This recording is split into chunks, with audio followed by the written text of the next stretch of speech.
Hey guys, how's it going?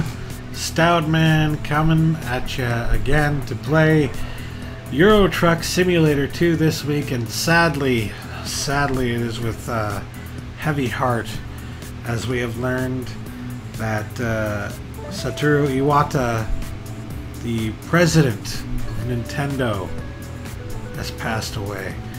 Very, very sad news, because he has meant a lot to a lot of people, and he has been, like, you know, one of the greatest one of the greatest gamers ever, one of the greatest game producers ever, and as president of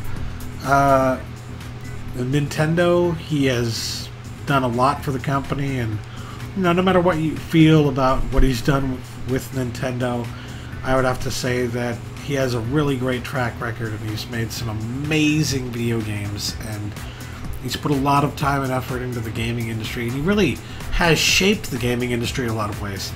So, in his honor, I have decided to just say, you know what, I don't care about making any money on this video. I'm not going to make any money on this video anyways. So, in his honor, I'm going to be playing some Kirby music. Because, believe it or not, if you did not know, Satoru Iwata was actually the producer of Kirby's Adventure, the very first game. So, with that in mind, let's listen to some classic Kirby music, which always gets stuck in my head all the time anyways. So, if we're going to be driving, might as well have some cool driving tunes. Turning it down a little bit so it's not too loud. But yeah. Okay, here we go. Let's find a job and get on out of here. Quick job. I know the freaking music combo right now is like, what's going on? Don't worry, when the music ends for Euro Truck Simulator, it'll work out perfectly. So yeah. 7,000 euros, not bad. Alright, let's do this. See? Now all you hear are the sounds of the road and Kirby. Oh, it has been already quite an interesting week. Really sad news about Satoru Iwata, and then also, where am I going? What have I done? I've already made a mistake. That's fantastic.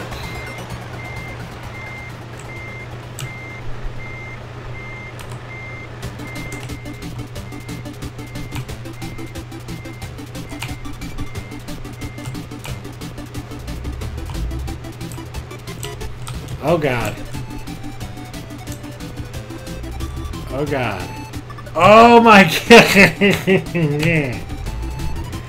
Alright, so I gotta go this way. Right? Ah, there we go. See, I found my way. You know this music. And if you don't know this music, what the fuck, man? Alright, lights. Camera, action! Show some love for Iwata. We miss you!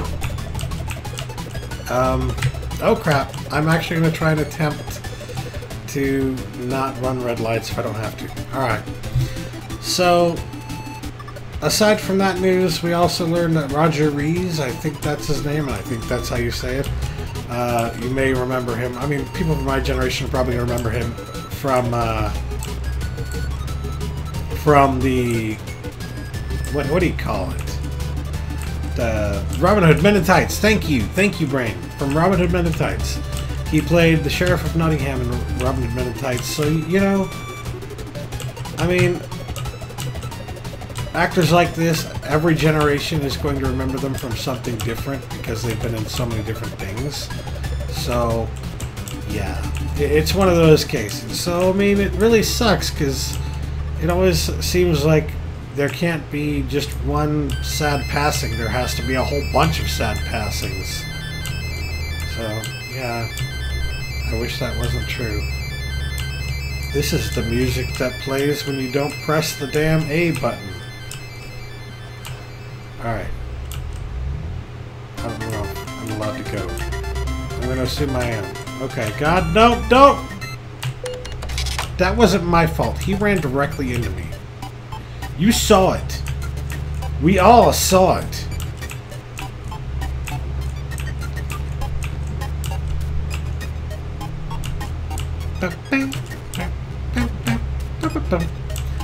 But even though there was sad news this week, there's also been some good news because SDCC, San Diego Comic-Con. I can never make this turn. Oh, I could never make it. And yeah, I can never make it perfect. Alright. San Diego Comic-Con has brought with it some interesting news, some cool trailers. The Batman vs. Superman trailer, the new one, that looks freaking awesome. I was already sold on Batman vs. Superman, so that trailer, I'm even more sold now. I know there are a lot of jaded old people out there who are not interested in that movie because nothing can ever fucking please them. But you know what? I think it's going to be awesome. There's so many different aspects of that movie that look so cool. I can already tell there's going to be some subtext there that like isn't necessarily revealed in the trailer, but you can tell there's something that underneath that they haven't really given away yet. And yeah, I'm really interested to see where they go with that. So yeah. Okay, a roundabout. I did not expect to see a roundabout here. Come on, come on, come on. Ah, there you go. And yes, clearly a movie heavily defined by like The Dark Knight. Is it The Dark Knight Returns and then Strikes Again? Yeah. Heavily inspired by those kinds of comics, and I can't wait to see what happens with that. Speaking of Batman, who would have foreseen that the Ninja Turtles, the Teenage Mutant Ninja Turtles, would team up with Batman in a 6-issue crossover? Again, a lot of jaded people out there who didn't think that was even remotely interesting. They're like, yeah, whatever, meh. And for me, I was just like, you're not looking at this right. You're not looking at this from the right perspective. Because you have to understand that the Ninja Turtles were originally intended to be kind of a freaking joke. They were not a joke necessarily, but you know, they were satire. There, thank you, brain. They were a satire of the big boys, of the big comics in the industry like Batman. Well, more like Daredevil, really, but Daredevil is almost its own kind of Batman-esque thing, right? And so, in a lot of ways, it is the Ninja Turtles are very much a satire of comics and of heroes, and vigilante heroes, like Batman. So, to see them teaming up with the very inspiration for the satire that they are, I never would have expected that to happen. Ghostbusters and Ninja Turtles, it makes sense because they shared an anniversary, so why not do a crossover? And that was pretty cool. But Batman and Ninja Turtles? I never saw that one coming. That's crazy. That's awesome. And the way that they have the story set up is, it sounds really cool. You know, basically the Krang transport the Ninja Turtles to another dimension, and that other dimension is of course Gotham, and they team up with Batman and fight some of Batman's villains in Gotham.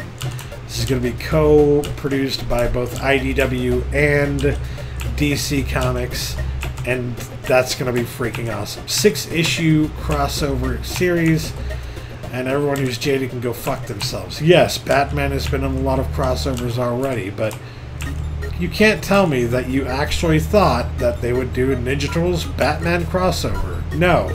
Nobody saw that one coming. That was out of left field, and that is awesome.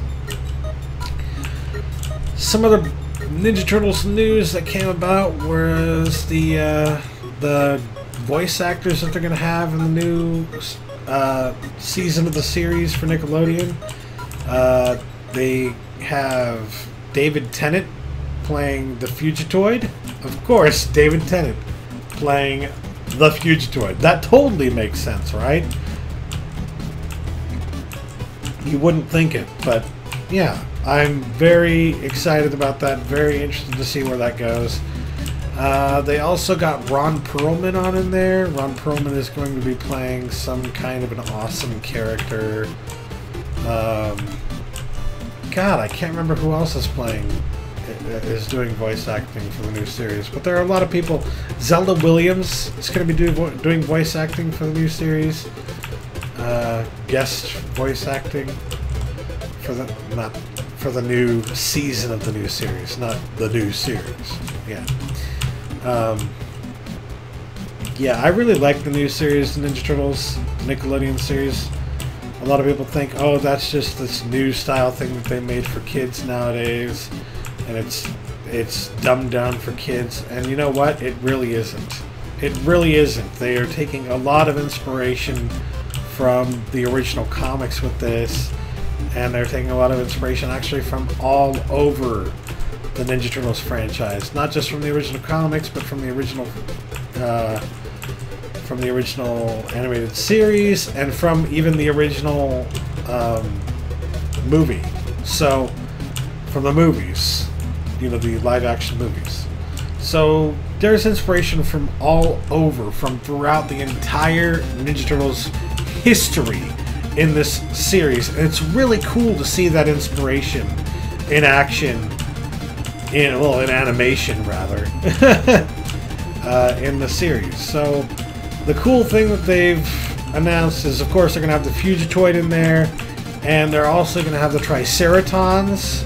So yeah, this is legitimately looking like one of the best. It's going to become one of the best interpretations of the Ninja Turtles on any visual medium, period, other than, of course, comics themselves. So I am very much excited. I am very much in love with the new Nickelodeon franchise, the new Nickelodeon series, and I can't wait to see what the next few seasons bring, because it honestly looks like it's going to be very freaking cool. I don't know, what do you guys think of the new series, the new Nickelodeon series? Do you think it's cool? What do you think? What do you think? So, last week I mentioned, I might as well just go right into this. Last week I mentioned that there's going to be an Amazon sale this week. Oh, Jesus. Oh, Jesus. And I told you to mark your calendars for July 12th. Well, it's July 13th. It's almost July 13th right now, and yes, I was wrong. I will admit it, I was wrong, but not entirely, because they are actually having the sale that I foretold.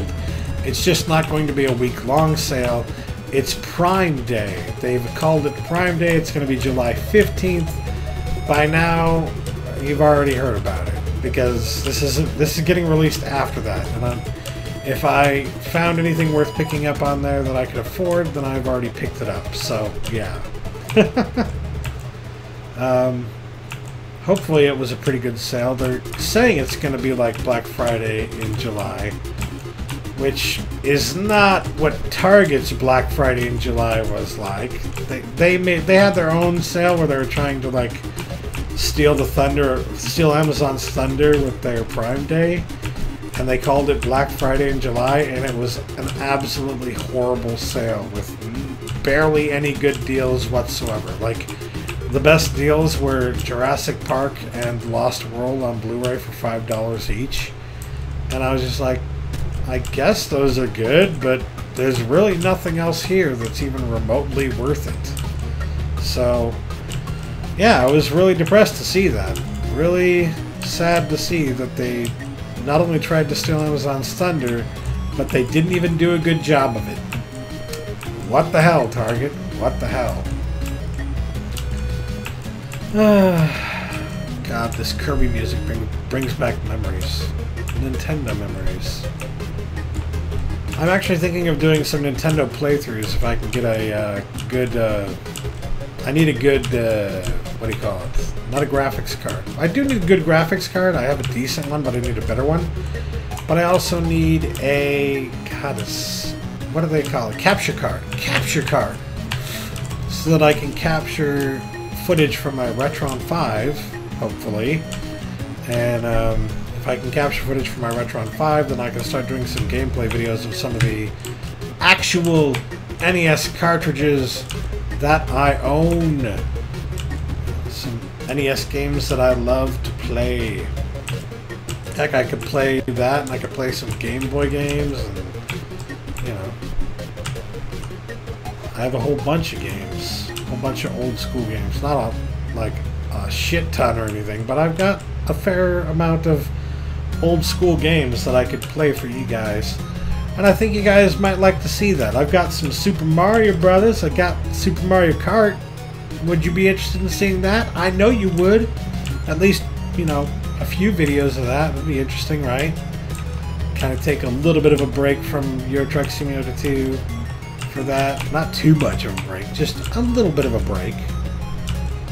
It could be interesting, don't you think? Don't you think? Man, Kirby was one of my favorite games growing up because it had the right level of difficulty. And you know what I'm talking about with that. Where it starts off incredibly easy and it just slowly gets more difficult over time until at the end it's fairly difficult, but you've built up a tolerance and an understanding for how the game works enough that it doesn't really feel like it's that hard anymore. But if you just went straight into the older, or not the older, I'm sorry, if you went straight into the later levels without actually doing the hard work of getting through all the earlier levels, it would probably be pretty... No! Jesus Christ.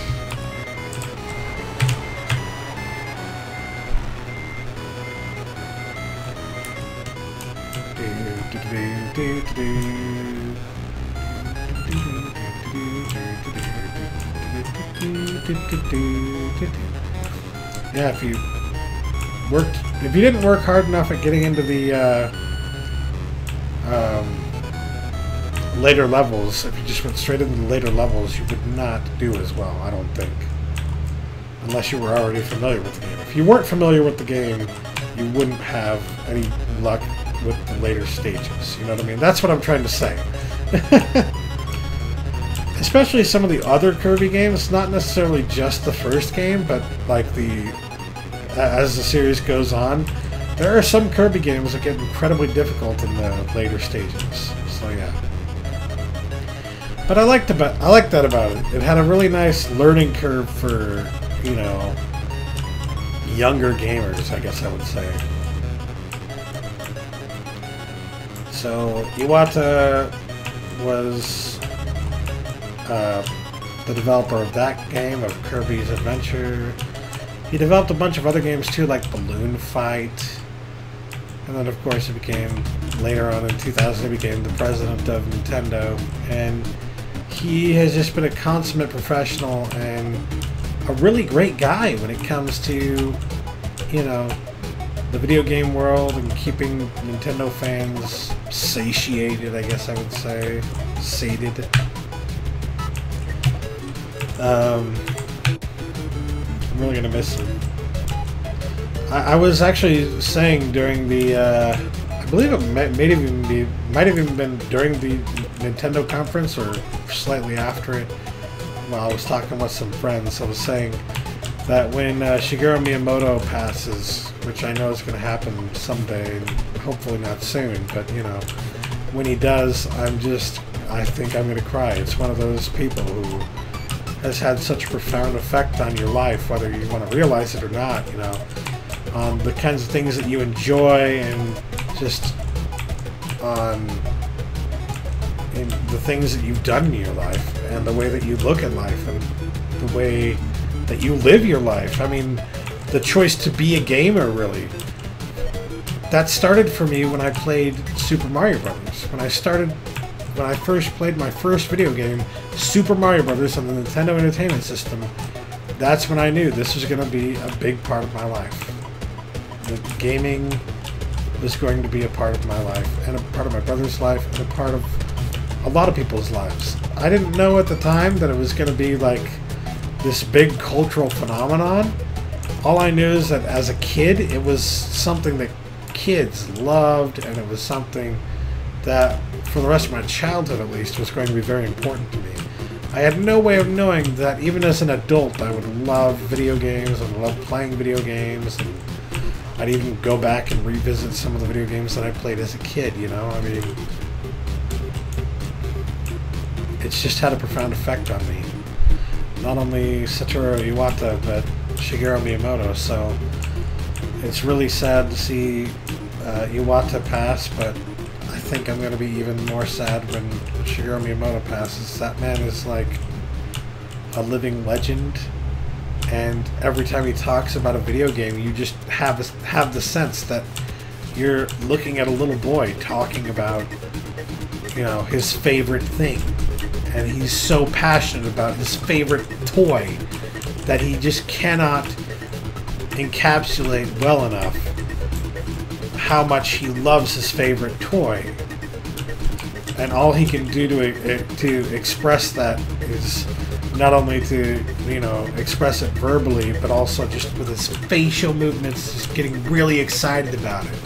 The way he gets excited about things is the same way that a little boy would get excited about, like, you know, a toy. A really cool toy that he's been wanting to see for the longest time. And that's what I really love about Shigeru Miyamoto, is that deep down inside, he's still that little kid that loves video games. And he loves making video games and entertaining people and making entertaining experiences for people. And that's what brings him joy in life. And I couldn't thank him enough for it, you know. It's just, he brings me joy in my life. He has brought so much joy in my life and meant so much to my life that when he is no longer here, I'm like, the world will have changed forever. Gaming will never be the same again. So I hesitate to say that about Iwata, but you know, it's probably very true. Gaming is never going to be the same again after his passing, and I just hope that Miyamoto can hold on a little bit longer. It's really sad how it happened with Iwata too. Like, it didn't necessarily have to happen, but God, it was just a few weeks ago that he was doing like a press thing for Nintendo. It's crazy.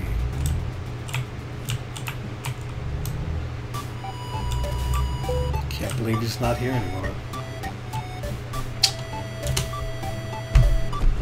Good work! Alright. Well, I'm glad that we were able to do a good job in honor of Satoru Iwata. You will be missed, sir. And thank you for your wonderful games. For your Kirby games in particular, man. The Kirby franchise meant a lot to me growing up. And it still does. And as you can hear from this iconic music, I mean, it's just... Can you even deny how great this game was? The music was great. It was so... It just got stuck in your head. I love it. To this day, I love it. So, yeah. Anyways, I guess that'll do it for this week for Euro Truck Simulator 2. Thanks for watching. Catch you later.